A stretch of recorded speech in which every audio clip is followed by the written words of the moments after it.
Dear students, welcome back to my channel study with DCP. আজকে আমরা পড়ব class 10-এর last চ্যাপ্টারের একদম শেষের দিকের একটা টপিক, বিপন্ন প্রজাতি সম্পর্কে। আমরা জেনে নেই বিপন্ন প্রজাতি কি। ইংরেজিতে বলা হয় এন্ডেঞ্জার্ড স্পিসিস। সংজ্ঞাটা কী হবে? যে সকল প্রজাতির সংখ্যা নানা কারণে কমে আসছে, তাদের দ্রুত সংরক্ষণের ব্যবস্থা না করলে অদূর ভবিষ্যতে পৃথিবী থেকে লুপ্ত হয়ে যাবে। এরকম প্রজাতিগুলিকে বিপন্ন প্রজাতি বলে। যেমন কি আমাদের বাঘ, গন্ডার, সিংহ, কুমির, রেড পান্ডা ইত্যাদি। এ কটা প্রাণী কিন্তু সিলেবাসে আছে এবং প্রত্যেকটা সম্পর্কে সংরক্ষণের বিষয়, কিভাবে সংরক্ষণ করব আমরা, কেন সংরক্ষণ করা দরকার, এক এক করে আমরা পরে আলোচনা করব। দুটি সংস্থা আছে এখানে।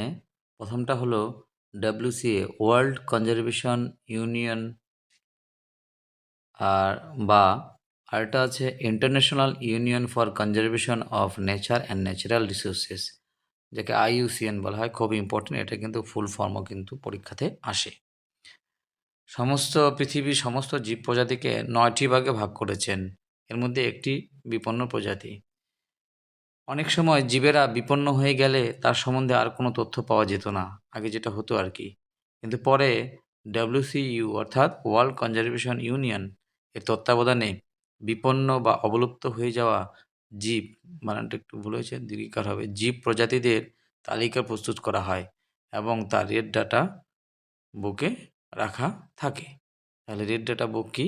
বিপন্ন প্রজাতির যে এন্ডেঞ্জার্ড স্পিসিস, তাদের যে বইতে তালিকাগুলো রাখা হয় সেটাই হলো রেড ডাটা বুক। তাহলে পরবর্তীতে আমরা বিভিন্ন বিপন্ন প্রজাতি সম্পর্কে এক এক করে আলোচনা করব। ভিডিওটা আজ এই পর্যন্তই থাক। গলাটা ভীষণ খারাপ।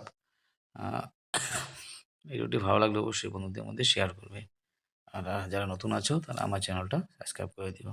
Tata, bye bye.